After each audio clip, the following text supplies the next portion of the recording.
안녕하세요. Buenos días, ¿cómo están? 이렇게 뵙게 돼서 너무 감사합니다. 보통 설교 계획이 나오고 설교 준비를 하는데 오늘 1시간 전에 설교를 명받고 이 자리에 있었습니다. 원래 다른 목사님이 말씀하시게 돼 있는데 참 하나님이 하신 일은 신묘막작하시네요.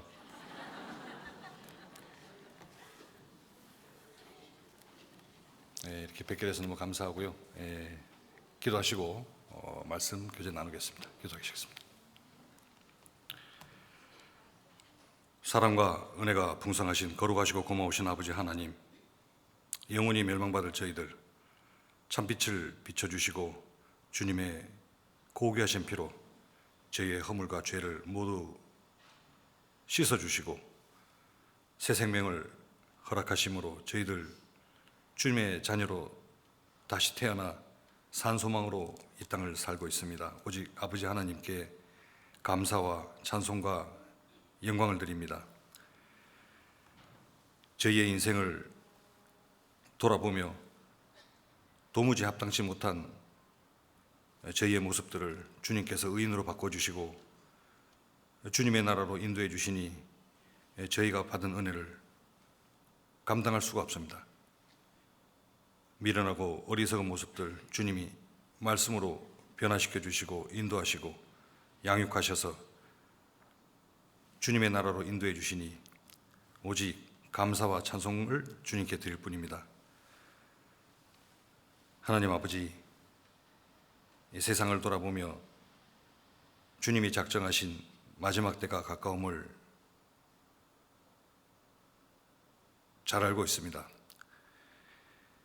이 세상을 분별하고 우리 인생을 잘 분별해서 하나님이 원하시는 창조의 목적을 이룰 수 있도록 인도하여 주시옵소서. 오늘 어머니 원래를 맞아 귀한 자매님들과 또 하나님 말씀으로 또 남미의 선교 소식으로 함께 교제해 주시니 감사합니다.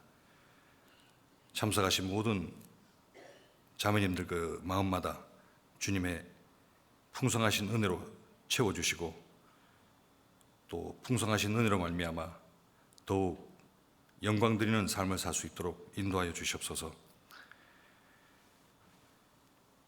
시작부터 끝까지 온전히 주님의 손에 부탁드리며 언제나 우리를 사랑하시는 예수님 이름으로 기도드렸습니다. 아멘. 성경 요한복음 8장입니다.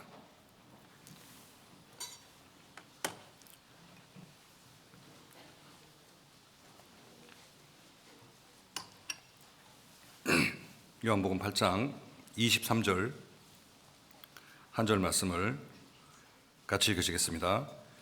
예수께서 가라사대 너희는 아래에서 났고 나는 위에서 났으며 너희는 이 세상에 속하였고 나는 이 세상에 속하지 아니하였느니라. 네, 안녕하십니까. 저를 잘 모르실 것 같은데 저는 저 지구 반대편 변방에서 선교사로 교회를 섬기고 있는 김상회 형제입니다. 제가 섬기고 있는 교회는 에콰도르 적도라는 이름을 가진 나라입니다. 오늘 실은 에콰도르로 돌아가는 출국일입니다. 저녁에 이제 비행기를 타고 떠나야 되는데 목사님 인사로 올라갔다가 명받고 이 자리에 있었습니다. 전 이런 경우 좀 처음입니다. 한 달 동안 형제 자매님들의 귀한 사랑과 또 천국을 맛보며 한 달을 지냈습니다. 일선의 선교사로서 우리 한국 교회와 형제 자매님들의 그 헌신과 기도에 대하여 진심으로 감사를 드립니다. 저희가 하고 있는 일은 정확하게 무엇인지는 잘 모르지만 하나님 앞에서 그날 깜짝 놀라리라고 저는 확신합니다. 저도 제가 하는 일이 무엇인지 모르며 그냥 주님이 주시는 본능대로 본성대로 교회를 섬기고 있는데 주님이 역사하심으로 말미암아 은혜 속에 주님께서 대사를 행하고 계신다고 저는 믿습니다. 지금은 저희는 잘 모르겠지만 저희가 하는 일들이 이 다음에 천국에서 영원토록 기억되리라고 저는 생각합니다. 어려운 환경인 에콰도르 혹시 뉴스를 통해서 소식을 많이 들으셨을 겁니다. 많이 어려운 상황이고 치안이 불안해서 많은 어려움을 겪고 있습니다. 그런 나라에서 한국에 돌아보니 한국은 정말 천국이거든요. 거리들도 아주 발전해 있고 또 질서가 잘 잡히고 그 모든 음식이 너무 훌륭합니다. 그리고 한국 사람이 아주 특별한 그 사람들 같아요. 그 음식을 만드는 여러 가지 종류의 솜씨들 보면은 머리가 특별히 비상한 사람들이라고 저는 생각합니다.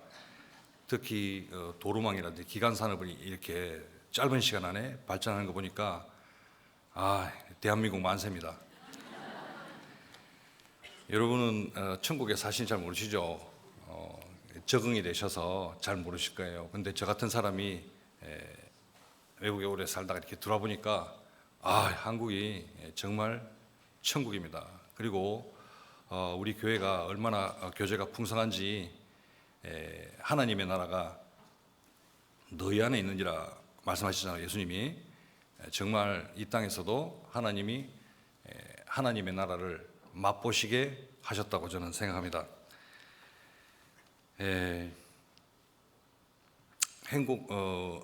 천국에 살면은 모든 사람들이 행복을 느껴야 되는데 어떠세요, 자매님들? 지금 사는 삶에 행복을 느끼십니까?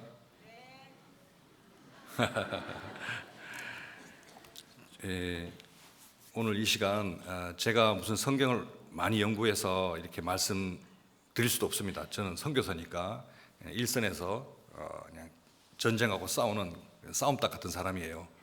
그래서 제가 우리 교회를 통해서 배우고 또 묵상하고 또 실제로 선교를 하면서 전방에서 살아가며 제가 묵상되고 은혜가 되고 감사되었던 말씀들을 같이 은혜를 나누고자 합니다.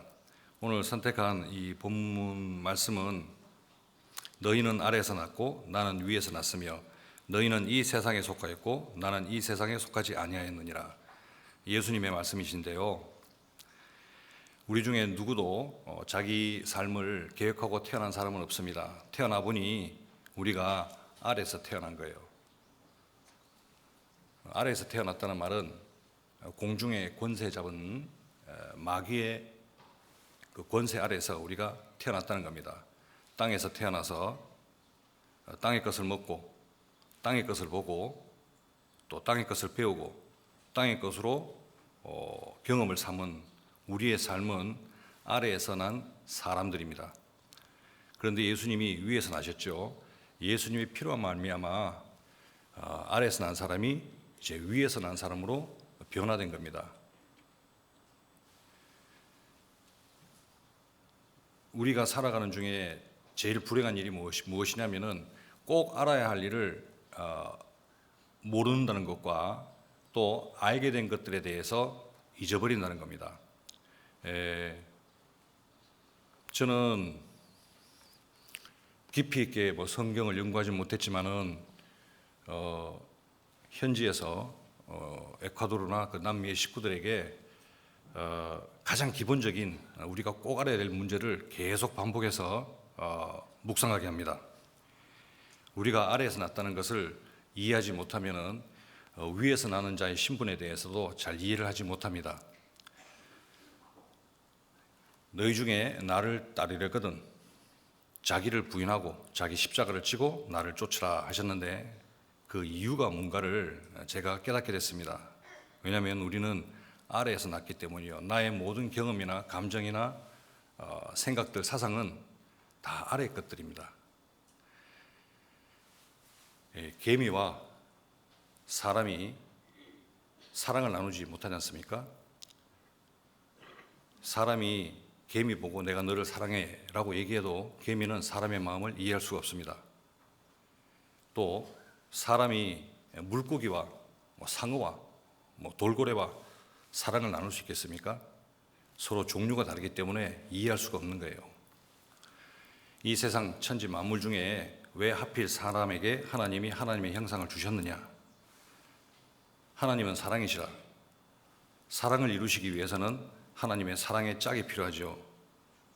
그 사랑의 짝으로 모든 만물 중에 사람들에게 하나님의 형상을 주시고, 그리고 하나님의 형상을 닮은 사람을 하나님의 수준까지 높여놓으시고 사랑을 이루시는 것이 하나님의 뜻입니다.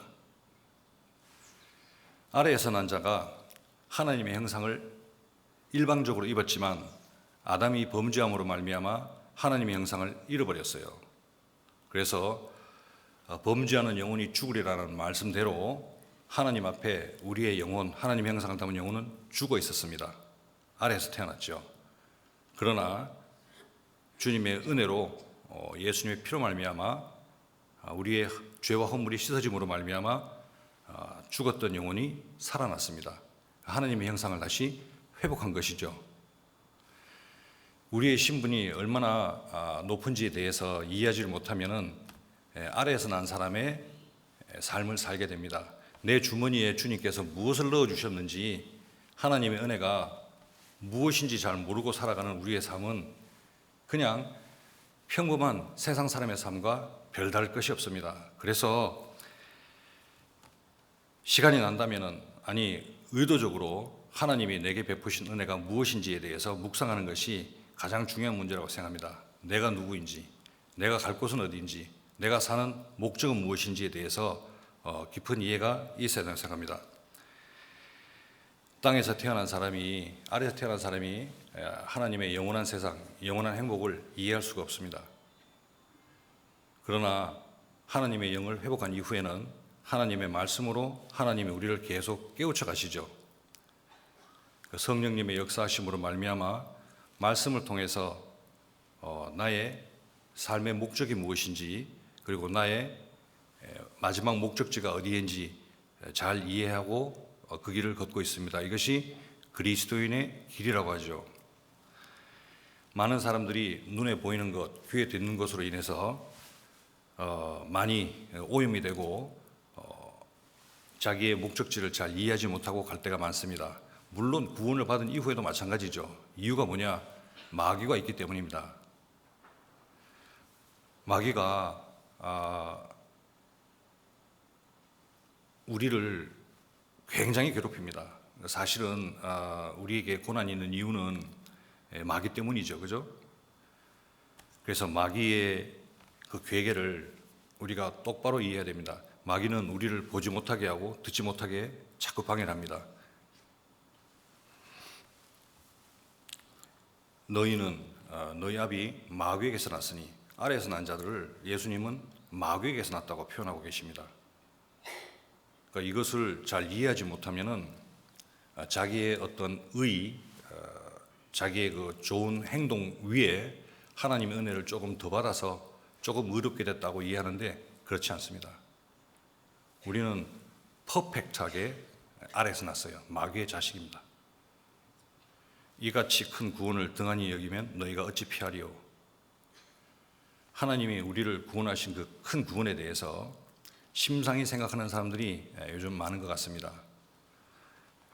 한국에 와보니 많은 그 번영 속에 마음이 부유해지고 또 생활이 윤택함으로 말미암아 제가 여러 가지 그 간증들을 많이 들었어요. 모임을 할 때, 또 교회 생활할 때 너무 이기적인 그런 마음들이 있지 않느냐.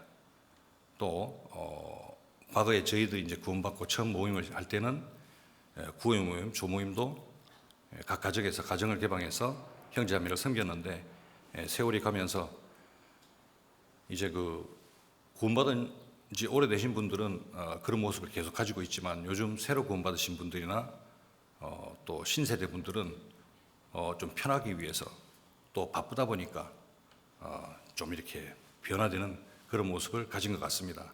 그러나 우리가 받은 구원이 얼마나 큰지를 잘 이해한다면 다시 깨어날 수 있다고 생각합니다. 사람이 어떻게 하나님과 같이 되겠어요? 근데 하나님이 우리에게 주신 방법이 믿음이란 방법인데, 말씀을 통해서 저희들에게 믿음이란 방법을 주셨어요. 아래에서 태어난 사람은 위에 있는 정보에 대해서 무지합니다. 알 수가 없어요. 개미가 사람의 마음을 이해할 수 없는 것처럼 우리는 하나님의 속마음을 이해할 수가 없습니다. 그래서 하나님이 하나님의 정보를 우리에게 심어주신 방법이 믿음인데, 믿음은 들으면서 나면요, 들음은 그리스도의 말씀으로 말미암았다 하죠. 그래서 말씀을 통해서 저희들에게 믿음을 심어주신 거예요. 무엇 때문에? 하나님의 정보를 우리에게 가르쳐 주시기 위해서. 이 믿음 외에는 하나님의 속마음을 알 방법이 없습니다. 여기서 믿음과 의지의 차이를 좀 이해하셔야 되는데, 믿음은 하나님부터 오는 거예요. 말씀을 통해서 갖는 것입니다. 의지는 아래 것이에요. 내가 무엇을 해야 되겠다? 노력해야 되겠다? 물론 믿음의 생활하는 데는 약간의 의지도 필요하지만 전적으로 하나님을 의지하는 마음이 이게 믿음입니다. 새로운 본성을 갖게 되는 거죠. 제가 한국에 2년 3년마다 한 번씩 이렇게 방문을 하는데, 돌아보면은 형제 자매님들이 저를 아주 안아주시고 사랑을 많이 해주십니다. 저는 저기 남미에서 제 할 일을 할 뿐인데, 부득불 할 일을 제가 하고 있는데, 그리고 저도 아주 외로운 삶을 살고 있죠. 거기에 꼭 붙드는 우리 주님 외에는 사실 천국에 아무것도 없었습니다. 그 주님 붙들고 주님이 심어준 그 본능대로만 살고 있는데, 한국에 돌아보니까 저를 안아주시더라고요. 그리고 주님이 주신 본능대로 살다 보니까 주님이 역사하셔서 주님이 일을 이루어 나가시더라고요. 제가 무슨 능력이 있고 무슨 성경을 많이 알아서 그렇게 일을 하겠습니까? 그래서 무슨 건축이나 교회를 세우는 일에 제가 의지를 가지고 일한 것은 아닙니다. 주님이 주시는 마음대로만 그냥 했을 뿐이에요. 이것이 믿음이 아닌가 싶습니다. 또 로마서 1장 17절에 의인은 믿음으로 말미암아 살리라 그랬는데, 아래에서 난 자가 위에서 난 자가 되기 위해서는 의인이 돼야 되는데, 구원을 받아야 되는데, 구원을 받는 것도 믿음으로 구원을 받는 것이고, 구원을 받은 의인이 남겨진 삶을 시간을 살아가는 것도 이 믿음으로 사는 겁니다. 두 가지 다 해당이 되겠죠. 의인은 믿음으로 말미암아 살리라. 제가 제일 좋아하는 말씀이 이 말씀입니다. 주님이 주시는 방법. 자, 또 한 가지 우리가 이해할 것이, 고린도전서 6장 19절을 찾아보시겠습니다. 고린도전서 6장 19절.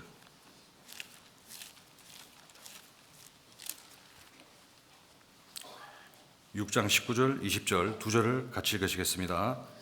너희 몸은 너희가 하나님께로부터 받은 바 너희 가운데 계신 성령의 전인 줄을 알지 못하느냐? 너희는 너희의 것이 아니라 값으로 산 것이 되었으니 그런즉 너희 몸으로 하나님께 영광을 돌리라. 너희 몸은, 우리의 몸은 영혼을 담고 있는 그릇이죠. 너희 몸은 너희가 하나님께로부터 받은 바 너희 가운데 계신 성령의 전인 줄 알지 못하느냐? 하나님의 형상을 회복하고 성령님이 오셔서 우리 몸 가운데 거하고 계신 거예요. 우리는 동행하고 있습니다. 알지 못하느냐는 말은 꼭 알아란 말이에요. 너희는 너희의 것이 아니다. 자, 여기에 참 우리가 아멘 해야 될 말씀이 있습니다. 너희는 너희의 것이 아니다. 아래에서 태어난 사람은 자기의 것이라고 생각합니다.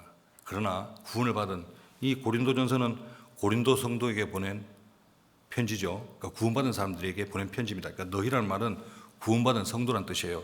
너희는 너희의 것이 아니라 값으로 산 것이 되었으니. 내 값이 얼마냐? 다 아시죠? 예수님의 피값입니다.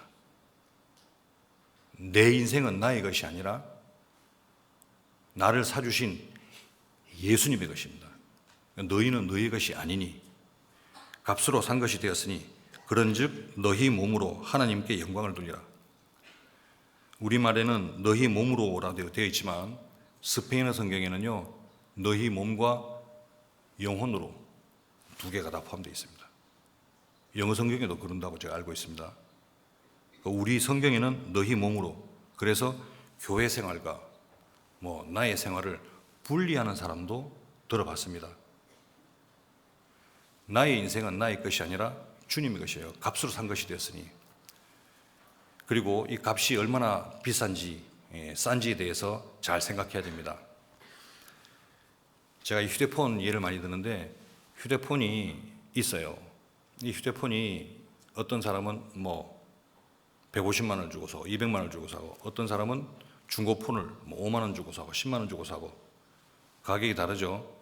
자, 주인이 휴대폰을 200만 원을 주고 샀다고 가정하겠습니다. 200만 원 가치를 해야 되겠죠. 아주 아낍니다. 이게 떨어지면 고장 난 데 없는가. 그리고 5만 원짜리 중고폰을 떨어뜨렸다. 별로 중요하지 않죠, 그죠? 이렇게 좀 허트게 이렇게 다루게 될 거예요. 문제는 물건의 가치에 따라서 주인은 어떻게 다루느냐 달라집니다. 이게 200만 원이면은 200만 원 가치를 또 해야 돼요. 그죠? 주인은 이걸 200만 원 주고 샀더니 휴대폰이 좀 생각할 수 있는 능력이 있다고 가정해 보겠습니다. 내 생각에는 나는 주인 옆에 있는 것보다 밭에 나가서 열심히 일을 하고 싶어. 그리고 흙을 파고 씨를 심고 밭도 메고 아주 열심히 일합니다. 바라보면은 휴대폰이 모터리가 깨지고 고생을 엄청 해요. 누구 생각이에요? 휴대폰의 생각입니다. 주인의 생각은 휴대폰이 내 옆에 있어야 돼. 전화도 해야 되고 사진도 찍어야 되고 중요한 정보도 찾아봐야 되고 저장도 해야 됩니다. 근데 휴대폰이 지 생각대로 밭에 나가서 열심히 해요. 자기 생각에는 고생 무지합니다. 그런데 주인의 생각에는 아니 미쳤어 내가?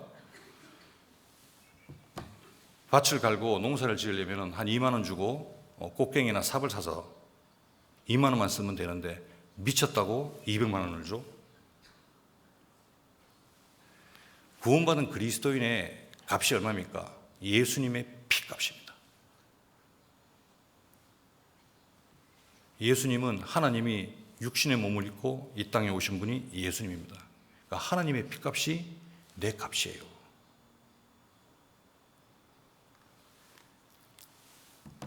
지구가 커 보입니까? 서울이 커 보입니까? 태양계 안에서 지구는 아주 작습니다. 이 지구를 태양 안에 집어넣으면 100만 개가 들어간다 그러죠. 오로라, 태양의 오로라가 크게 일어나는데 그 오로라에 비하면 지구는 조그마한 모래알보다 못합니다. 그런 태양풍이 팍 와서 치면은 지구는 흔적도 없어지겠죠. 거기 우리가 살고 있거든요. 태양을 만드신 분도 하나님이시고 태양계를 만드시면 하나님이시고 하늘의 무수한 별들 하나님 만드신 거예요. 근데 그 하나님이 육신을 입고 이 땅에 오셔서 나를 사주신 겁니다. 그 하나님의 사랑에 대해서 우리는 할 말이 없어요. 우리가 무엇을 잘해서 하나님이 나를 사주셨느냐? 그렇지 않죠. 그분의 사랑입니다. 사랑은 용서와 희생이니까. 그 사랑으로 구원함을 받은 우리의 가치가 얼마나 높은지 땅에 있는 성도는 존귀한 자니 나의 모든 기쁨이 저에게 있도다. 땅에 있는 성도가 존귀하고 나의 모든 기쁨이 저에게 있다.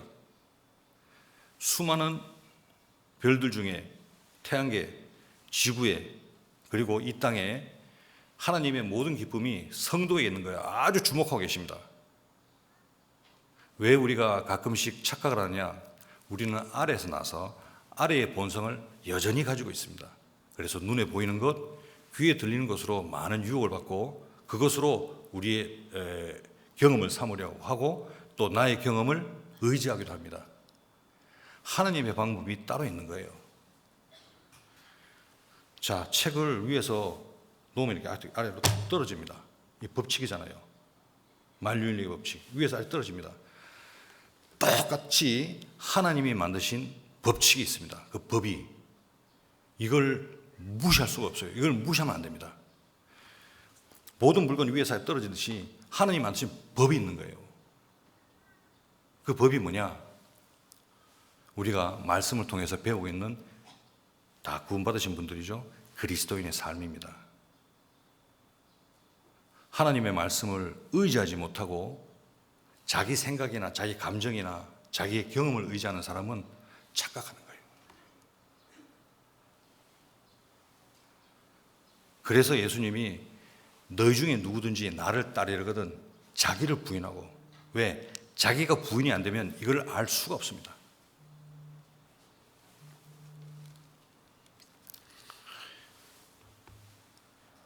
자기가 부인되고 또 나는 마음이 온유하고 겸손하니 내 멍에를 메고 내게 배우라. 그리스도인의 길을 걸을 때 자유롭게 세상에 사는 사람들에 비해서 조금 무게감을 느낄 수 있을 겁니다. 아니 뭘 주일날 뭐 수요일날 각 모임에 참석해야 되고 자기 시간을 할애해야 되고 또 헌금 생활도 해야 되고 또 봉사도 해야 되고 멍에가 있죠. 멍에를 메고 내게 배우라 그랬는데 멍에를 메지 않는 사람은 배울 수가 없습니다. 안 되는 거예요. 그게 하나님의 법입니다. 자기 부인이 안 되면은 예수님을 따를 수가 없습니다. 형제 자매님들 교회 안에서 여러 가지 신앙생활 하다 보면은 모두 서로 다른 생활 환경에서 태어나시고 살아가다가 예수님의 피로 하나 되어서 이제 교회 생활을 합니다. 그리스도의 삶을 살게 되는데 이렇게 만나시다 보면은 서로 부딪히는 일, 서로 다른 의견 충돌이 날 거예요. 그 말도 좀 심하게 할 경우도 있고, 그래서 마음이 상처를 입고 마음이 식어버리고. 저희도 이제 제가 에콰도르에서 선교한 지가 14년인데요. 이제 교회가 하나님 은혜로 다른 교회보다 좀 큽니다. 주일에 한 700명 이상 모이는데요. 근데 형제 자매들 조 안에서, 구역 안에서 그런 모임들에 여러 가지 부딪히는 문제들이 똑같이 일어납니다. 그래서 한 번은 어느 자매가 와서 상담을 해요. 뭐 불만이 많아서 막 누구 때문에 교회 오기 싫고 뭐. 그래서 제가 쭉 듣고 있다가 참 시간도 많다. 나는 바빠 죽겠는데 아니 지금 그런 거 할 시간 어디냐고. 전도해야 되고 신방해야 되는데 남의 허물 볼 시간이 어디냐고. 안 그렇습니까? 왜 그러냐? 자기의 아래에 난 사람의 본능을 의지하기 때문에 그런 모습이 보이는 거예요. 우리는 위에서 난 자들입니다. 예수님을 따르는 자들이고. 이 세상에 좀 못 살면 어때? 좀 재물이 없으면 어때? 곧 끝날 텐데 주님 만나면 우리가 한 일들에 대해서 선악간에 그 행한 대로 갚아주실 건데 다 알고 있잖아요. 정말 믿습니까? 그래서 교회 안에 어떤 문제들은 옛날에 아래에서 난 사람들의 그 본성 때문에 일어나는 일들입니다. 그거요 부인돼야 돼요. 하나님이 주신 이 법칙처럼, 위에서 아래 떨어지는 법칙처럼 하나님이 말씀해 주신 대로만 살면 됩니다. 어렵습니까? 왜 어렵다고 느낄까요? 야, 그리스도인의 삶은 어렵다. 자기 부인이 안 되는 사람은 어렵게 느껴집니다. 모든 사람이 자기 감정을 가지고 있죠. 모든 사람이 자기 경험을 가지고 있습니다. 모든 사람이 자기 감정을 가지고 있습니다. 그러나 이것은 아래에서 난 것이라 전혀 완벽하게 될 수는 없지만은 신앙의 성장함에 따라 그것을 누를 수가 있죠. 컨트롤할 수가 있습니다. 잠깐 그런 마음이 들더라도 다시 회복할 수가 있습니다. 레고 빼라 되죠. 제가 2013년부터 아마존 선교를 시작했습니다. 그리고 처음에는 이제 비행기를 타고 들어가서 선교를 하다가, 왜냐하면 이제 길도 모르고 물이라든지 모든 그 음식이라든지 그런 걸 다 싣고 가야 돼요, 비행기에. 근데 비행기가 또 뭐 좋은 비행기도 아닙니다. 조만한 비행기, 세스나 비행기인데 한 50년 된 비행기예요. 이게 뭐 구멍이 둥숭 나고 그리고 파이로트가 쓰는 그 장비라고는 조그만한 그 내비게이션 조그만한 거 있습니다. 조그만한 거. 그걸 이렇게 붙여놓고 고도계하고 그 두 개만 보고 가는 거예요. 그리고 아마존 지역에는 그 스콜이라고 해서 비가 확 쏟아질 때가 있습니다. 멀리서 보면 이제 스콜이 쫙 오는 게 보여요. 근데 그 폭이 너무 넓기 때문에 이 조그만한 비행기를 가지고 빙 돌아서 목적지까지 가기가 어렵습니다. 기름도 떨어지고. 쭉 뚫고 들어가는데 들어가면은 아무것도 안 보여요. 비는 막 억수로 쏟아지는데 앞에는 아무것도 안 보이고 정말 기도가 저절로 됩니다. 맨날 그 파일럿도 보고 훅 찌르죠. 야, 괜찮냐, 괜찮냐. 시시 그래요. 시라는 말은 영어로 예스입니다. 시시시시. 그래서 비행기를 타고 이제 선교를 아마존을 시작했죠. 몇 번 다니다가 제가 4번을 들어갔는데 4번째 들어갔다가 나와서 이제 목사님께 선교 보고를 드리면서 이런 일이 합니다. 근데 그 이후에 일주일 후에 제가 탔던 비행기가 떨어져서 삭 죽었어요. 그래서 그런 얘기도 이제 말씀드렸더니 들어가지 말라고. 김 목사가 들어가지 말라고. 예, 알겠습니다 하고 이제 방법을 찾았어요. 어떻게 하면 좋을까? 그래서 찾은 방법이 내가 안 들어가고, 내가 들어가는 거는 한 부족을 다 다녀야 되는데 이게 에너지가 소비가 무지 많습니다. 비용도 많이 들고. 그래서 이 사람들을 불러내야 되겠다. 그래서 시작한 것이 아마존 선교센터입니다. 이 사람들이 자기 부족에서 무엇을 간해공물음을 만들든지, 플라스틱이 우리는 많지만 거기는 그릇이 없어요. 그래서 흙을 빚어가지고 유약 같은 거 칠해서 구워서 이제 거기다 밥도 먹고 그럽니다. 근데 그런 거 가지고 나와서 자기들 필요한 거 바꿔가고 그런 조그맣게 형성된 도시가 있습니다. 그래 그 도시에는 사람들이 있기 때문에 여기에 선교센터를 만들자. 그래서 이 사람들을 불러내서 수양회도 하고, 처음 수양했더니 한 200명이 모였더라고요. 그래서 2013년부터 그런 식으로 계속 이제 작전을 바꿨습니다.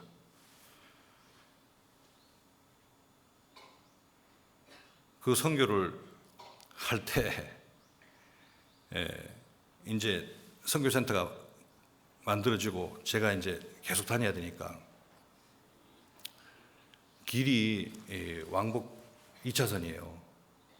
제가 가는 그 길은 안데스 산맥을 넘어서 이렇게 밑으로 내려가야지 오른쪽으로 전부 그 아마존 지역이기 때문에 제가 있는 곳에서 아마존을 가려면은 4,000m 고도를 넘어서 이제 가야 됩니다. 근데 이게 안데스 산맥이 굉장히 길어서 반드시 넘어야 돼요. 근데 안데스 산맥을 넘는 그 길이 참 위험합니다. 왼쪽에 보면 낭떠러지가 한 200m, 300m 돼요. 그리고 이 교행을 해야 되기 때문에 버스라든지 천천히 가는 차에서 이렇게 추월하잖아요. 추월할 때 앞에서 뭐가 온다 그러면 이제 가는 겁니다. 그러니까 운전할 때는 아주 바짝 긴장해서 운전할 수 있어요. 한국에는 터널도 많고, 뭐 길이 얼마나 좋은지, 제가 한국에서 이 운전을 하고 한 달 다녔는데요. 한쪽 눈 감고 손가락 하나로 아무 문제가 없어요. 근데 거기는 정말 긴장이 됩니다. 그런 길을 다닐 때 저도 이제 아래 난 사람의 본성이 있잖아요. 주님, 누가 저한테 너 아마존 가서 전도 좀 해라 하신 적 한 번도 없어요. 김 목사 가서 좀 해라. 근데 그 주님이 주시는 그 마음이 탁 꼽히면은요, 그냥 가는 거예요. 어쩔 수가 없어. 그래서 이제 주님하고 이제 얘기를 하면서 가죠. 주님, 아니 전도인들 많은데, 선교사 다른 선교사 많은데 왜 나만? 정말 너무 서러워가지고 운 적이 한두 번도 아닙니다. 너무 피곤해서. 그리고 이제 이 사고 날 뻔한 적도 여러 번 있었고. 그런데 이제 도착을 하면은요, 이제 수양을 하잖아요. 그럼 200명, 300명 계속 늘어납니다, 숫자가. 그리고 이제 집회를 하고, 인디언들이 그렇게 키가 안 큽니다. 조만해요. 제가 좀 키가 큰 편인데, 조만한 사람들이, 그 할머니들이, 옛날 우리 시골 할머니 생각하면 뭐 비슷할 겁니다. 그런 분들이 와가지고 그 흙으로 만든 그릇 있잖아요. 그걸 들고 와가지고 고맙다고, 자기의 그 최고의 감사의 표현입니다. 자기 밥그릇을 주는 거예요. 그걸 주면서 고맙다고, 감사하다고, 나 이제 천국하겠다고. 그 사람들 간증을 들어보면은 우리의 간증과 똑같습니다. 그 하나님이 역사하신 거예요. 제가 물어볼게요. 서울에 있는 형제자매님들의 영혼의 무게와 아마존에 있는 인디언 영혼의 무게와 하나님 앞에 영혼의 무게는 어떨까요? 같습니다. 하나님의 형상을 닮은 사람들이 영혼의 무게는 똑같은 거예요. 그 중요성을 알기 때문에 하나님 자꾸 보내신 것 같아요. 갈 때마다 막 눈물이 나고 그런 길을 가지만 집회를 하고 이제 돌아와요. 돌아오면은 하나님 감사합니다. 그 불평불만이 감사로 바뀌더라고요. 왜? 이 성경책을 들고 이 복음을 들고 이 길을 갈 수 있는 사람이 몇 사람이나 될까? 이 길을 걷는 사람이 몇 명이나 될까? 그 안에 저를 포함시켜 주신 거예요. 그러니까 얼마나 고마운지, 하나님 고맙습니다. 이런 기회를 저한테 주시다니요. 그 오지 아마존에 그 인디언들을 구원하는 일에 저를 보내주시다니 너무 감사가 됩니다. 우리의 삶도 지나간 길을 되돌아보면은 내가 주님을 위해서 살았던 작은 멍에들, 당시에는 힘들죠. 누가 육신인데 누가 멍에이기를 좋아하겠습니까? 누구나 다 고난스럽죠. 그러나 5년, 10년이 지난 후에 뒤를 탁 돌아보면은 내가 주님의 멍에를 졌던 그 순간들이 다 은혜입니다. 아닙니까? 스페인 말로 에라 또도 그라샤 데 디오스. 전부 다 하나님의 은혜였더라. 전부 은혜입니다. 우리의 삶도 하나님 은혜 아닙니까? 누가 너를 구별하였느냐? 누가 우리를 구별하셨어? 주님이 구별하셨는데 또 네게 있는 것 중에 받지 않은 것이 무엇이뇨? 구원받은 이후에 나의 살아가는 모든 삶은 모두 주님의 간섭 안에 살아가고 있습니다. 나의 건강, 나의 가족, 나의 직업, 모든 환경들이 주님의 은혜잖아요. 네가 받았은즉 어찌하여 받지 않은 같이 자랑하느냐? 왜 불평불만하냐 뜻입니다. 나의 영원한 생명은 주님의 피로 다 씻어진 그 증거가 성경에 기록되어 있는데 이거보다 더 확실한 보증이 어디 있어요? 하늘과 땅이 사라지더라도 나의 구원은 사라지지 않습니다. 왜? 성경이 사라지지 않기 때문에. 다 이뤘다는 말씀이 성경에 기록되어 있고 영원한 속죄 성경에 다 기록되어 있습니다. 그런데 왜 우리는 우리의 삶의 길을 살아가면서 실망하고 낭망하고 그렇게 살아야 됩니까?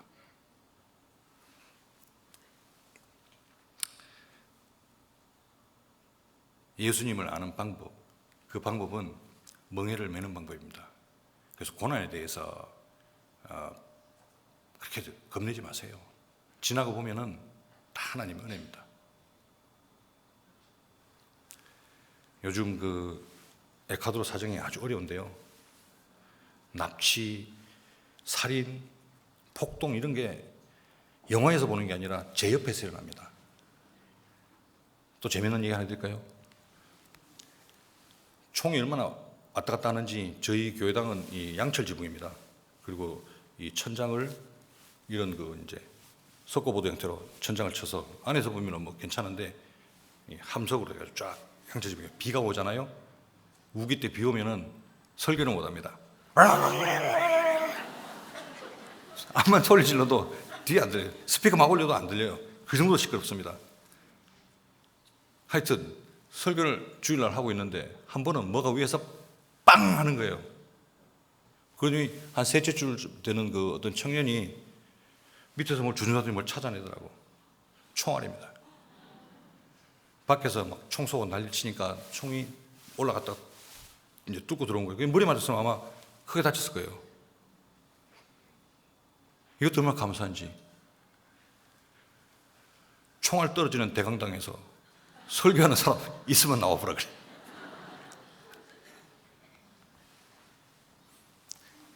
그 총을 불법으로 그렇게 소유를 합니다. 그리고 강도가 굉장히 많아요. 버스 타면은 저희가 왜 그 45인승 버스가 3대입니다. 그리고 이제 승합차 큰 것도 한 대 있는데 왜 버스를 사게 됐냐면은 멀리 있는 자매님들이 교육을 너무 힘들어합니다. 그리고 막 버스 막 털려. 총 갖고 올라타가지고 앞에서부터 쭉 털어나갑니다. 꼼짝 못해요. 운전사가 어디 가면 안 돼. 꼼짝 못합니다. 납치가 얼마나 자주 일어나는지, 납치를 하면은 이제 돈을 요구하잖아요. 그 나라 돈으로 달러를 쓰는데 뭐 2만 불, 5만 불 이렇게 돈을 달라 그래요. 안 오면은 죽여버립니다. 진짜 죽여요. 폭동이 일어난 것을 자기들이 그 카메라로 찍어서 SNS에 올립니다. 정말 세상에는 악인이 있습니다. 마귀의 사자들, 악인들이 있어요. 양심을 완전히 화인 맞은 게 아니라 악인입니다. 사람 머리를 잡고 마체테라고 긴 칼이 있습니다. 풀 베는 거, 이렇게 풀 베는 거. 그래가지고 툭툭 치면은 뚝 떨어져. 사람이 아니라 고기예요, 고기. 저희 전도인 중에 현지 전도인이 복음 전하러 가는데 어느 자매님을 전도해서 이 자매가 구원을 받았는데 그 남편이 누구냐면은 이 마피아 갱 보스입니다. 중간 보스면 돼요. 근데 자꾸 교회를 오니까 남편하고 이제 충돌하잖아요. 가지 마라 그러는데 계속 오니까 그 이제 전도사님이 상담을 했습니다. 믿음에 대해서 상담을 하면서 지지 말고 이겨라. 그 자매가 오면서 계속 오고는 했는데 이제 싸우니까 왜 자꾸 교회 가느냐? 우리 전도사님이 나보고 오라 그랬다.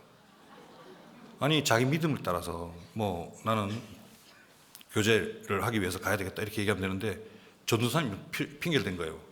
네 전도사는 누군데? 누구다. 그러니까 뒷조사를 해가지고 싹 알아낸 거예요. 근데 그 전도사님이 이제 그날 금요일이었는데 죄 말씀하는 날입니다. 이 전도사님이 경찰 출신이에요. 그래서 나가면서 저한테 이제 방에 와서 인사를 탁 하면 거수를 탁 하면서 오늘 들어가서 전부 다 죄인을 만들고 오겠습니다. 그러시라고, 수고하시라고. 저도 집회가 있어서 이제 먼저 출발하고 저도 나중에 출발했는데 제가 가는 도중에 전화가 온 거예요. 총을 맞았대. 팔에 맞았나? 그래서 병원에 있다는 거예요. 총을 맞고 죽었다 그러면 내가 금방 이해할 텐데 그냥 총 맞았다. 팔에 맞았나? 다리에 맞았나? 근데 느낌이 쎄해서 다시 차를 돌려가지고 그 병도 급히 달려갔습니다. 갔더니 이 뒤통수에 맞아가지고 눈으로 이렇게 나온 거예요. 근데 이걸 이제 빙대로 충청 감아놨어. 응급실에 탁 눕혀놨는데 피가 물 떨어지듯이 쭉 떨어지는 거예요. 죽은 겁니다. 그날 자기는 전도하러 갔는데 전도하는 길에서 총을 맞은 거예요. 한 사람이 오토바이 타고 뒤에 있는 사람이 이제 총을 빼가지고 가까이 와서 멀리서 안 쏩니다. 우리 뭐 영화 같은 거 보면 스나이퍼들이 멀리서 총 쏘지 안 그래요. 뭐 23cm 같은 그냥 팡팡 쏴버립니다. 살 수가 있어야지. 작년에는 우리 아마존 선교센터가 2개가 있습니다. 한 개는 좀 크게 지었어요. 수양회를 본격적으로 하려고. 근데 거기 전도사님이 아마존 출신 전도사님입니다. 이제 아마존에 있는 사람이 구원을 받고 2, 3년 정도 두고 봤더니 이 사람이 무슨 일을 했냐면은 이제 목사급 됐어요. 자기 부족들하고 옆에 다니면서 이제 성경을 가지고 예배도 보고 자기들 말대로 그렇게 했던 사람인데 구원을 받으니까 그걸 다 내려놓고 그냥 형제로 교제했습니다. 그래서 2, 3년 보니까 사람이 괜찮아서 제가 불렀어요. 제가 있는 구하길 교회로 불러서 교육을 시켰습니다. 전도인 교육을 시켜서 이제 보냈죠. 보냈더니 이 사람이 그 인디언어를 잘합니다. 슈아르, 아추아 이런 말들을 하기 때문에 전도를 잘하는 거예요. 옛날에 그 선교사들이 짐 엘릿 이후에 여호와의 증인, 뭐 7일 안식교 이런 데서 전도를 했는데 이 사람들 전도하는 방법은 돈으로 합니다. 뭐 집 같은 거 지어주고 뭐 선교사들이 와서 성경 가르치고 이게 다인 줄 알았어. 근데 저희들이 선교하는 방법은 다르잖아요. 집회를 하는데 이 집회의 말씀 듣고 헷가닥 한 겁니다. 이런 말씀 처음이니까. 그리고 아주 쉽게 풀어주니까. 그리고 그 원리를, 하나님의 뜻의 원리를 쉽게 얘기해 주니까 구원을 받기 시작한 겁니다. 그리고 그대로 놔두는 게 아니라 한 분만 하는 게 아니라 계속 방문을 하거든요. 그 안에 들어갑니다. 그러니까 하나 둘 해가지고 부족들이 자꾸 모이는 거예요.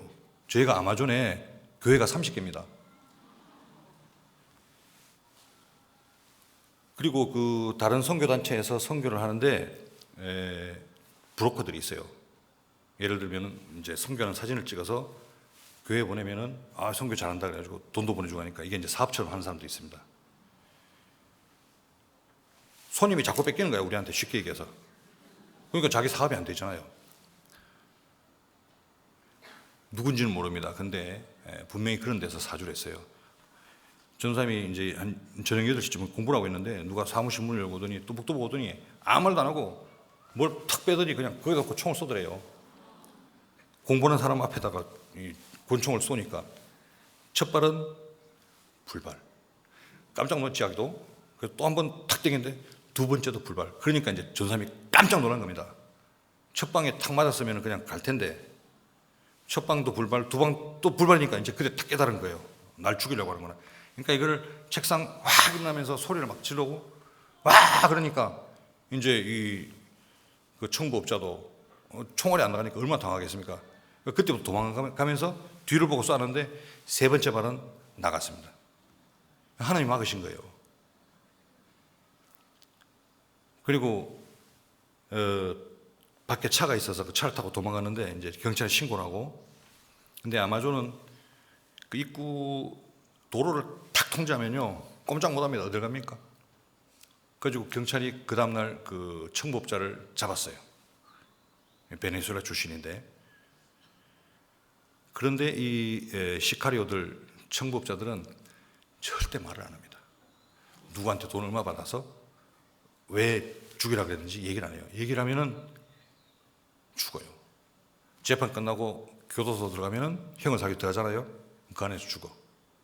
또 검사하고 경찰하고 얘기를 잘해서 풀려났다. 나와도 죽습니다.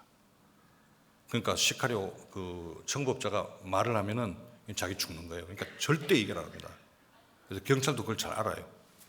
살인 미수에서 지금 교도소에 있는데 곧 풀려날 겁니다. 이 마피아들이 한 몇 개월 있다가는 또 돈 주고 보석금 주고 빼줘요. 그러니까 이 사회가 지금 이렇게 돌아가고 있습니다. 길거리 가면은 이 자매님들이 잘 못 다녀요. 그런 그 살인 사건들이 있고 난 이후에 저도 운전을 하고 갈 때 엄청 주의를 합니다.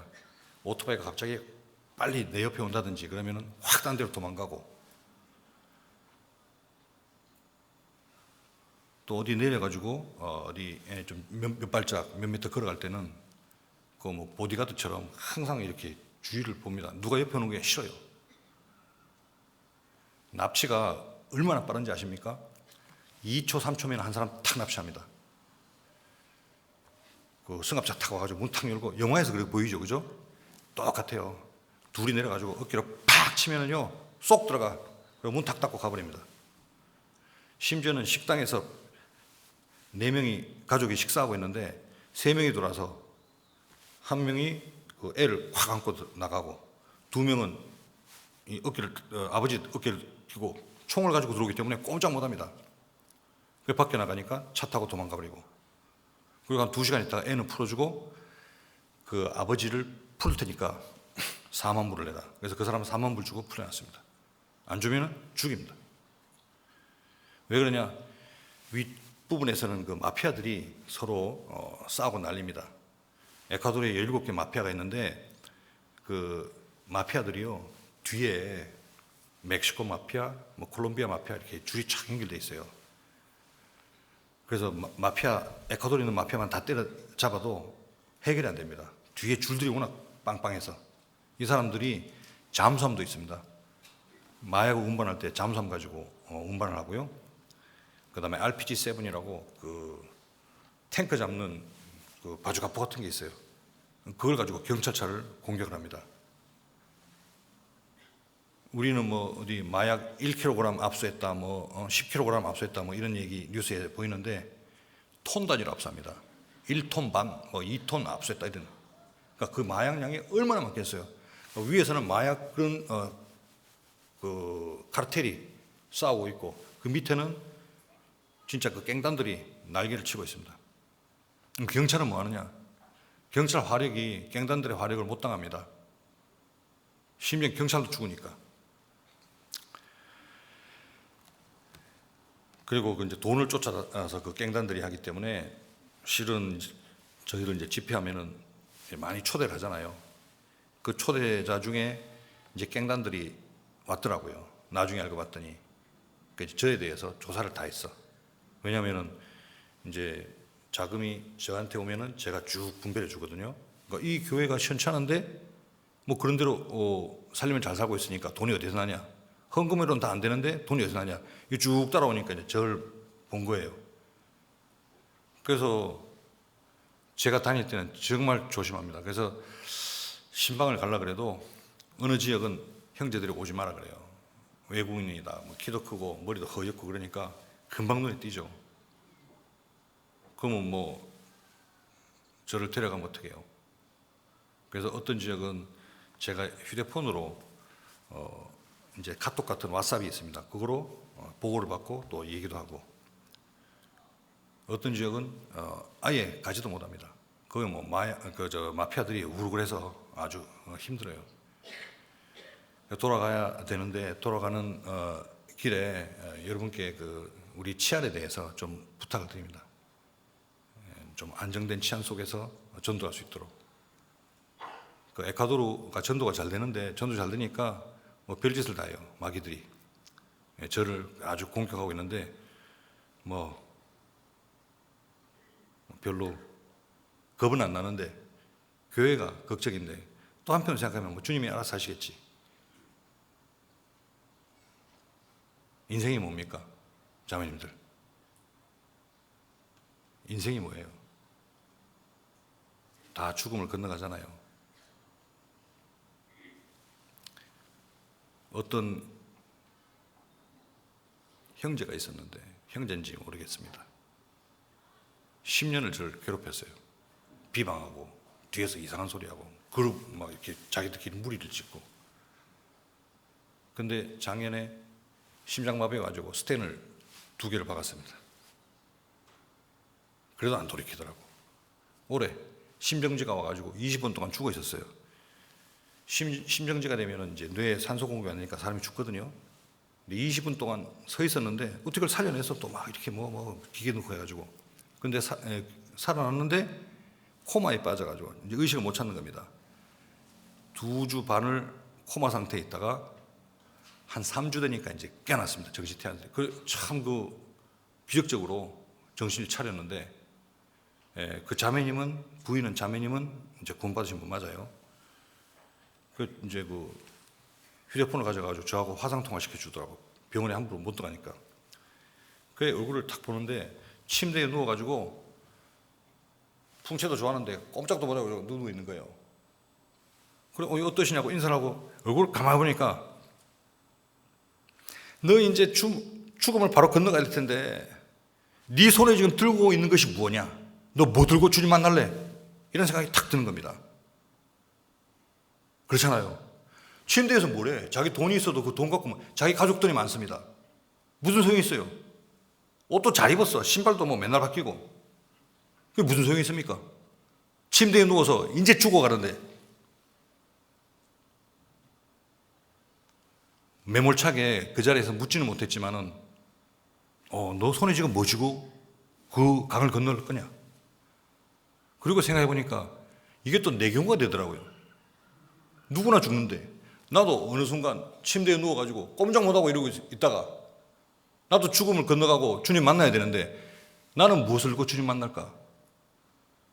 자매님들, 인생이 뭡니까? 우리가 무엇을 위해 이 땅에 태어났나요? 먹기 위해서? 좋은 가족을 갖기 위해서? 또 뭐 좋은 아파트를? 이거요, 죽음 앞에 딱 서면은 아무짝에 소리 먹습니다. 내가 주님을 위해 살았던 그 흔적들만, 그것만 가지고 주님 만나야 돼. 요 두 손에 뭐 쥐고 있습니까, 지금? 인생이 뭡니까? 사도 바울도 내가 차라리 몸을 떠나 주와 함께 거하는 그것이라. 그분은 셋째 하늘까지 갔다 오신 분이니까. 그 소망을 우리도 갖고 있잖아요. 지금 내 생명이 끝나면은, 이 구원받은 사람이야 좋지. 그러나 그리스도의 심판대가 있다고 배웠는데, 각각 그 행한 대로 선악간에 갚아주신다고 했는데, 내가 구원받은 이후에, 구원받기 전이야 뭐 아래에서 난 사람, 마귀 자식이었으니까 그렇다고 치더라도 구원받은 이후에 나는 무엇을 가지고 주님을 만날까? 오 이스라엘, prepárate en venir en encuentro tu Dios. 이스라엘이여, 네 여호와 하나님 만나기를 예비하라 그랬습니다. 네 하나님 만나기를 예비하라. 아래에서 났다가 주님의 피로 위로 난 자가 되었는데, 구원받은 이후에 주님이 우리를 이 땅에 살게 하신 이유가 뭘까요? 주님을 배우고 하나님께 영광을 드리는 삶을 살다가 주님께 가는 게 그게 그리스도의 삶 아니겠습니까? 제가 달란트 설교를 한 적이 있는데요, 5달란트 받은 사람이 5달란트 남기고, 2달란트 받은 사람이 2달란트 남기고, 1달란트 받은 사람은 감추었고, 이 사람은 악하고 게으른 종입니다. 자, 5달란트 받았다, 2달란트 받았다, 각각 그 재능대로 주인이 나눠줬다 그랬어요. 그죠? 하나님이 우리에게 우리의 재능대로, 누구는 5달란트, 누구는 2달란트. 하나님 입장에서 인간들이 무슨 재능이 그렇게 많겠습니까? 제가 볼 때 그 달란트가 5달란트, 2달란트 받은 이유는 믿음의 차입니다. 은혜는 동일해요. 하나님이 우리에게 베푸시는 동일한데, 누구는 5달란트 받을 믿음이 있어서 5달란트를 받은 거고, 누구는 2달란트밖에 못 봐. 그 2달란트 받은 거예요. 물론 5달란트 받아서 5달란트 남겼으니까 뭐 주님이 칭찬하셨죠. 그죠? 네가 작은 일에 충성하였으니. 또 2달란트 받은 사람도 100% 자기 받은 달란트대로 이익을 남겼습니다. 좋죠. 그런데 구원받은 이후에 우리 마음은 어떻습니까? 왜 나는 5달란트 못 남겼을까? 왜 하필 나는 2달란트 받아서 2달란트만 남겨야 될까? 이런 의문이 생기더라고요.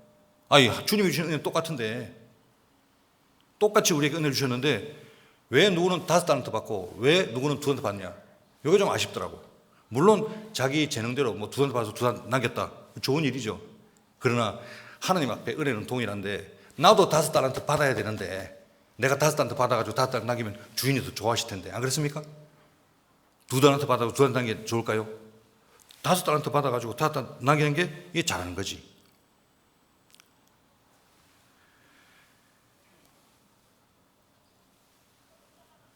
휴대폰의 목적은 주인 옆에 있는 겁니다.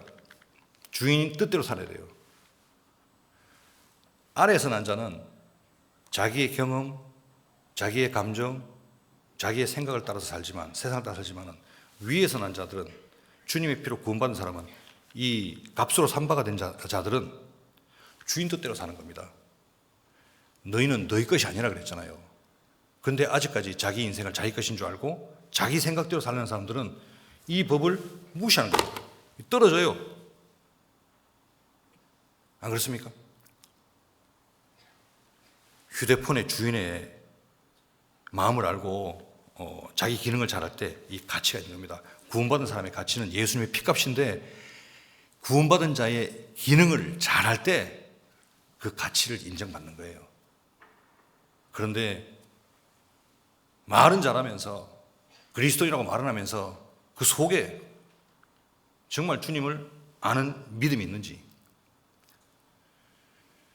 요한복음 10장 3절에 영생은 유일하신 그 하나님과 그 보내신 예수 그리스도 하나님을 아는 것이다 그랬는데 그 알다는 말이요, 스페인 말로 알다는 말이 두 가지가 있습니다. 사베르와 코노세르. 이 스페인 성경 보면은 그런 게 좋아요. 아주 구분이 탁 됩니다. 사베르란 말은 알다, 한국말로 번역하면 알다 똑같은데 사베르란 말은 머리로 이해한다는 뜻이에요. 사베르. 코노세르란 말은 마음으로 안다는 뜻입니다. 요한복음 10장 3절에 사용된 단어가 코노세르예요. 코노세르란 말은 관계가 맺어지는 겁니다. 남자와 여자가 결혼하면은 부부 관계가 맺어지잖아요. 육체적 부부 관계가. 이게 코노세르고, 사베르는 내가 저 여자하고 결혼하면 부부가 되겠다. 이게 사베르입니다. 내가 주님과 함께 천국 가겠다. 내가 주님의 피로 구원받았다는 말은 코노세르예요. 관계가 맺어야 돼요. 나의 주님, 나의 하나님, 나의 가스티오, 나의 산성, 나의 바위, 나의 구원자, 그분이 예수님이다. 그분하고 관계가 됐잖아요. 그죠? 이게 코노세르입니다. 창조자가 나를 구원하셨고 나를 항상 눈여겨보시는데, 그러면 휴대폰의 기능이 뭡니까? 구원받은 사람의 기능이 뭐예요? 아래에서 난 자의 본성으로 사는 게 구원받은 자의 기능이 아니잖아요. 휴대폰의 기능이 그게 아니지 않습니까? 우리의 기능은 하나님 뜻대로 사는 겁니다. 예수님도 그런 기도 하셨잖아요. 노세야 como yo quiero, sino como tú.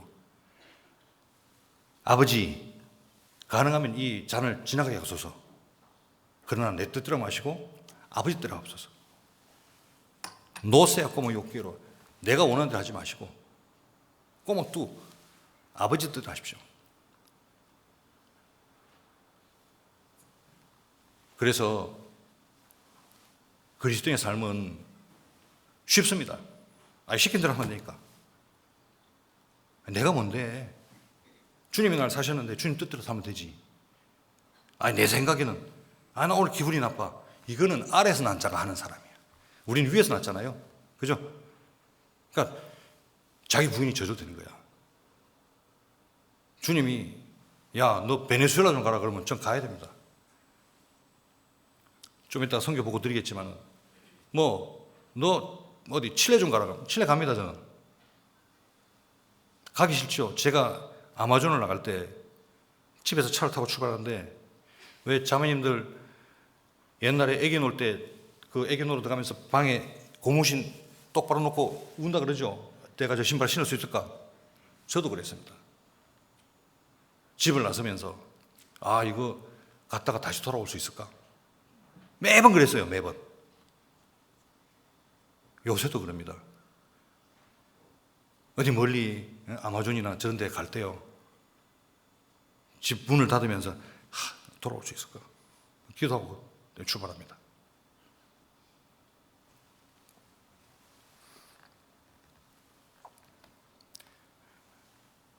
에콰도르에 특별히 하나님이 은혜를 베푸시고 역사하셔서 또 형제자매들의 기도가 상달되어서 짧은 시간 안에 교회 성장이 빠르게 크게 견고하게 되고 있습니다.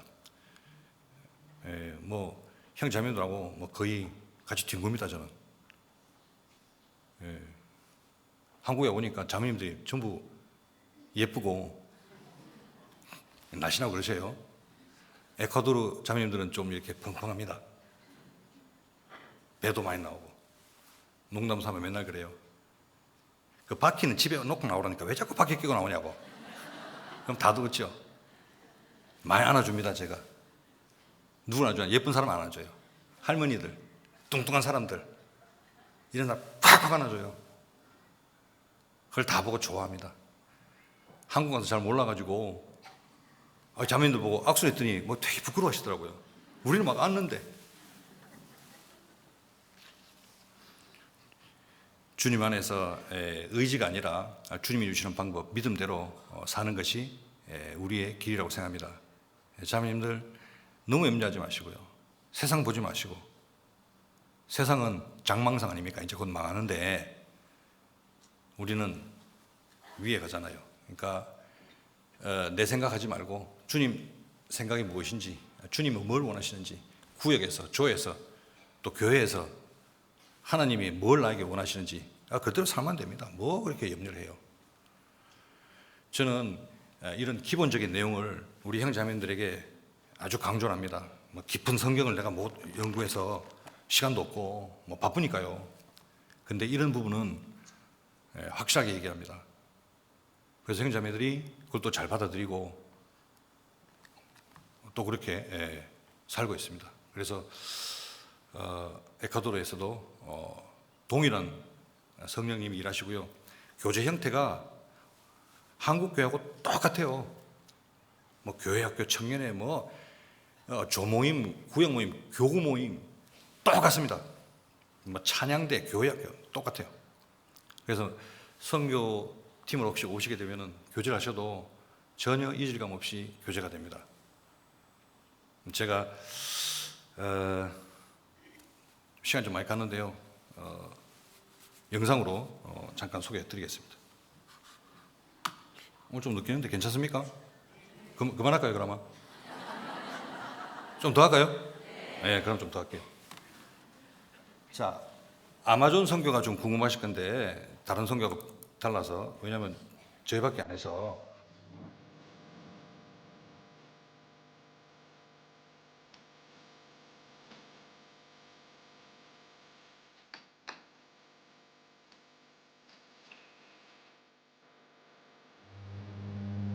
처음에 이렇게 비행기를 타고 갔습니다.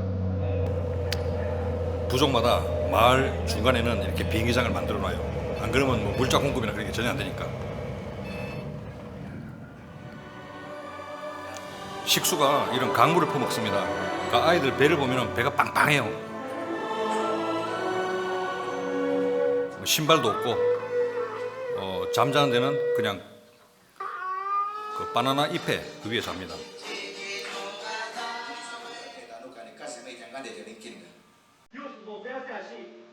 Dios jamás llegó así. Songa kijate.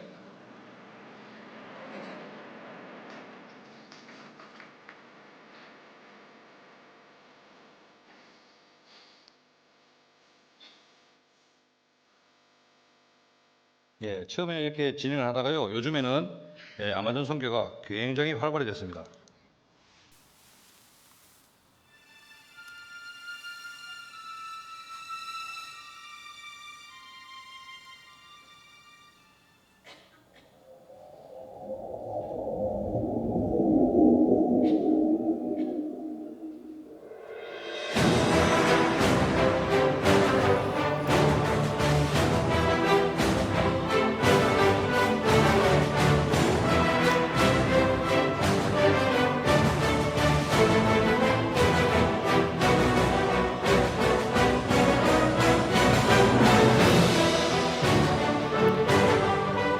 요 교회는 마카스라는 교회고요. 아까 좀 전에 뿌요 교회가 있는데 두 교회가 아마존 전초기지 1차 전초기지입니다. 이 두 교회를 통해서 부족들에게 전도가 되고 있고, 요즘에는 그 부족들 가운데도 좀 큰 부족이 있어요. 200명 모이고. 근데 그 부족에 가서 집회를 하면은 그 속에 있는 부족들도 또 나옵니다. 그래서 1차 전초기지는 저희 교회 두 개가 있고, 요새는 2차 전초기지가 만들어지고 있습니다. 그 2차 전초기지도 장소가 좁기 때문에 이제 좀 지원을 합니다. 양철 지붕 씌워서 비를 맞아 피해야 되니까. 이런 거는 2차 전초기지예요.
제가 침도 좀 놓습니다.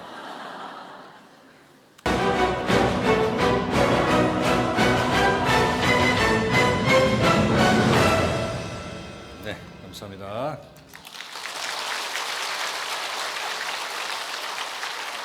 그리고 에콰도르와 주변의 선교 상황을 조금 더 말씀드리면요, 제가 담당하는 데가 에콰도르뿐만 아니라 베네수엘라와 도미니카도 같이 하고 있습니다. 시작한 지가 베네수엘라는 4년, 이제 5년째고요.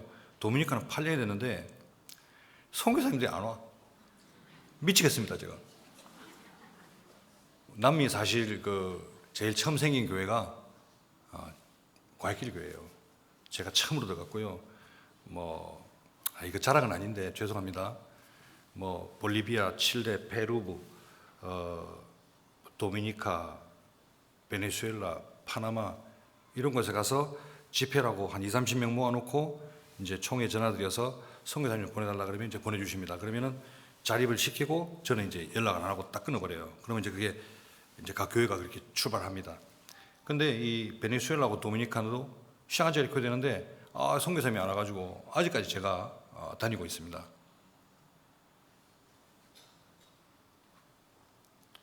예, 요 세 나라죠. 에콰도르, 베네수엘라, 도미니카. 에콰도르는 대한민국의 2.5배 크기를 가지고 있고요. GDP는 15분의 1, 인구는 1,800만 명입니다. 지금 요 파란 선 보이시죠? 파란 이 지역이 안데 산맥 지역이고 왼쪽이 보통 문명 지역입니다. 오른쪽이 아마존 지역이고 왼쪽 문명 지역에 교회가 24개 있습니다. 그리고 여기 보시면은 8개 교회가 전도인 없이 30-40명씩, 큰 데는 60명이 모이는 교회예요. 전도인이 없습니다. 제가 우리 에콰도르 내에 또 베네수엘라, 도미니카에 전도인 교육을 시켜서 현지인들 보내고 하는데 밭은 희어져 추수할 것이 많은데 정말 일꾼이 없습니다. 좋은 형제들 뽑아서 교육을 시키는데 지금 5명이 훈련을 받고 있는데 가야 될 때가 8군데예요. 그리고 아까 말씀드린 대로 범죄 때문에 치안이 좀 어렵고요. 그리고 에너지 대란, 에콰도르는 수력 발전을 많이 합니다. 75%를 수력 발전에 전기를 보내주는데 이 물이 줄어가지고 가뭄 때문에 이상기후 아시죠? 그래서 하루에 제일 많을 때 8시간씩 단전이 됐습니다. 도시별로 이제 전기를 보내줘야 되니까 어떨 때는 4시간, 어떨 때는 2시간. 그 문제는 이렇게 집회를 해야 되는데 전기가 없으니까 이상기후 때문에 낮에 온도가요 40도, 42도 올라가요. 선풍기가 아니라 에어컨 없으면 저희들 못 모입니다. 밖에 나가서 그늘 밑에서 모여도 그렇게 많은 인원이 700명이 어디서 모입니까? 그래서 이제 발전기를 돌리는데 발전기가 작아서 이번에 좀 큰 거를 부탁을 드렸습니다. 좀 도와주시면은 큰 거를 좀 사겠다고. 그리고 이제 선교사는 저희 6명이 있습니다. 저 포함해서 현지 전도인은 18명, 훈련받고 있는 훈련생이 5명.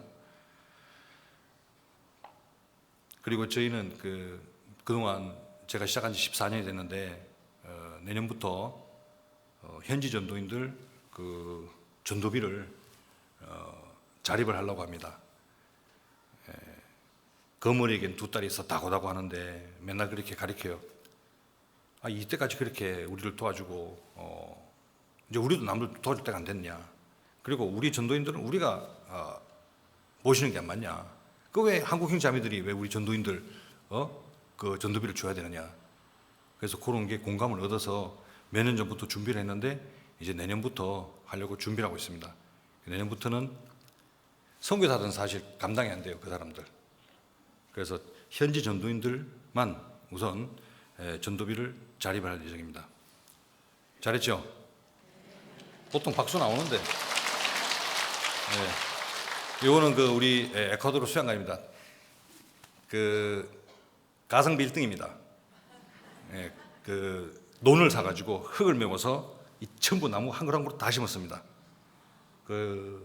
요 건축 양식은 좀 아마존 풍을 전통 양식을 좀 따와가지고 이렇게 만들었고요. 크기는 3.3헥타르입니다. 이름을 하르딩 델 라비드라고 생명공원으로 지었습니다. 생명이 많이 태어나는 공원이라는 뜻이죠. 안에는 이제 가운데 이제 침례장이 있고요. 침례장을 크게 만들어서 날씨가 더워서요. 애들 어디 갈 데가 없습니다. 이건 우리 숙소, 갈릴리 숙소하고 다르죠. 아우슈비츠. 요거 2층으로 만들어 가지고 여기 들어가서 잡니다. 우리 이번에 홍 목사님 오셔가지고 같이 집회해 주시고요. 그리고 교회 학교. 현지인들이 첫날 이 찬양회 밤하는데 눈물바다입니다. 은혜가 넘쳐서요. 이 현지인들이 그 현지 복장 입고 와가지고 찬양 부르면 자기 말로 부르고 우리 그 스페인 말로도 부르는데 너무 은혜가 됩니다. 침례식 했고요. 그리고 낮 시간에는 애들이 침례장에 가서 놉니다.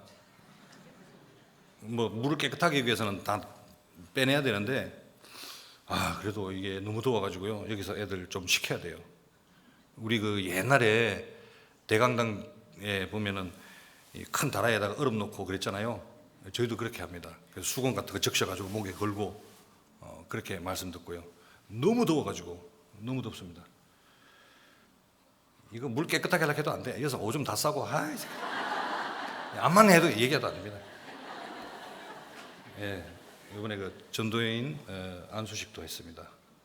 그리고 침 놓죠. 제가 옛날에는 돌팔이로 통했는데 내가 돌팔이다 그러놨더니 진짜 돌팔이인 줄 알고 돌팔이 그래요.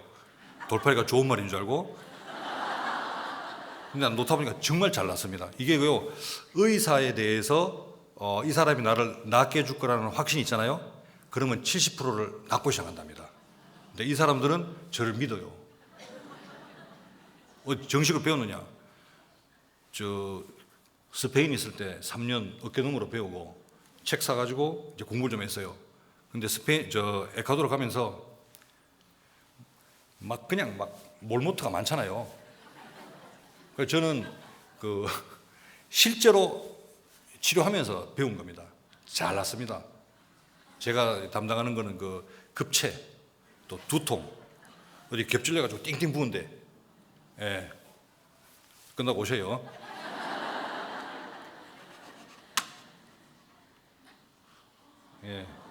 요번에 3,500명, 3,000명 왔어요. 3,000명.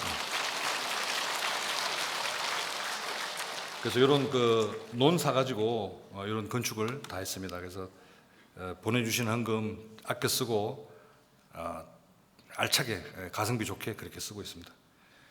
베네수엘라는 현지 전도인 2명을 보냈고요. 현재 8개 교회가 있는데 2교회 담임이 있고 나머지는 담임이 없습니다. 일꾼이 모자라서 못 보내요. 인원은 한 300명 되고요. 전체 인원은 수양회를 하면은 한 450명, 작년에 450명 하는데 요번에 500명 안 되면 제가 안 간다 그랬습니다. 500명 넣을 거예요. 베네수엘라 수양회는 제가 돌아가면 7월 5일부터 7월 7일까지 수양회를 하고요. 아마존 수양회는 아마 하계 수양회 준비총회 하실 때 저는 아마 아마존에 가 있을 겁니다. 아마존 지역에 수양회를 하는데 아마존도 요번에 한 1,000명 나옵니다. 1,000명이 모이면요. 시장이 난리가 납니다. 인디언들이 한 500명 정도 모이면 이 사람들 데모 무섭게 하거든요. 그래서 그렇게 많이 인원들이 모이니까 막 시장에 놀래가지고 저희 교회 찾아오고 그랬어요. 근데 와서 하나님 말씀 전하고 이러니까 너무 좋아하고 질서도 정연하고 이번에 1,000명 오니까 이 시장이 민선시장이니까 자기 표잖아요. 표. 우리한테 잘 보여야 돼. 그러니까 잘해줍니다. 우리한테. 그리고 도미니카는 현재 교회가 3개 있는데 한 120명 정도 모이는데 연약하죠. 여기 시작한 지는 8년 됐는데 아직까지 제가 다닙니다. 그 형제들 제가 다 알죠. 이 얘기를 이렇게 다니다 보니까 이 교회들은 하도 저하고 오래 있어서 바울 사도가 복음으로 너희를 낳았다 그런 표현도 있는데 자식 같습니다. 이 사람들 오매불망 저만 기다리고 있어요. 제가 1년에 한 번 가는데 이 연약한 두 나라를 위해서도 기도해 주십시오. 제가 베네수엘라에 대해서도 드릴 말씀이 많은데 시간이 없어서 여기서 말겠습니다. 자, 다 보여준 거, 하나 더 남았네. 그만할까요? 제가 있는 그 과일길 교회입니다.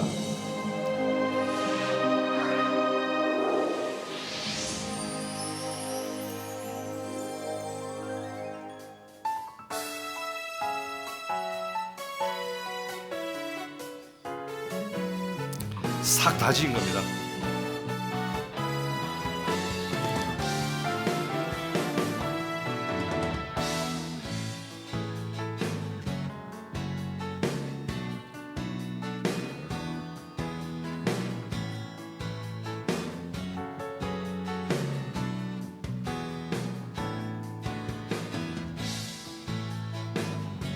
주일에 한 750명 정도 모이고 있고요. 계속 전도가 진행되고 있습니다. 대강당을 한 1000석 예상해서 지었는데 앞쪽에 너무 많이 놓으니까 너무 답답해서 좀 뺐습니다. 한 교구씩 계속 자립을 시키고 있는 중이고요. 지금도 한 교구를 자립시키려고 건축 중입니다.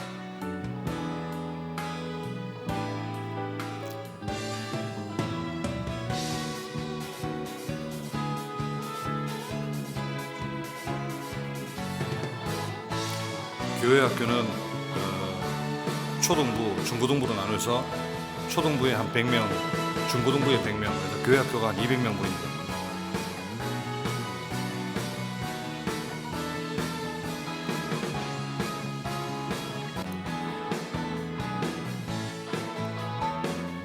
저희 부엌입니다. 처음에 여기 갔더니 왜 교회에서 점심을 하느냐고 불만들이 대단했습니다. 그걸 처음부터 가르친 거예요. 이제는 서로 섬길 줄 압니다. 점심도 잘 만들고 작지만 매점도 있고요. 또 카페테리아도 있습니다. 이 형식이 좀 아마존 형식으로 이렇게 했는데 자기 집에 가면 덥잖아요. 그러니까 교회 오면은 집에를 안 가. 옛날에는 갑시다 그러면 쭉 나왔는데 요새는 내 먼저 갑니다 그러고 나옵니다.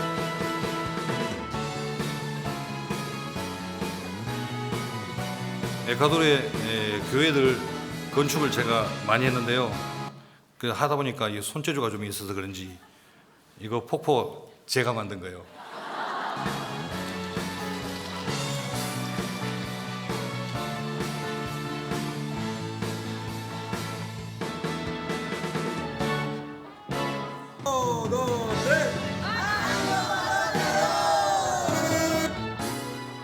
감사합니다.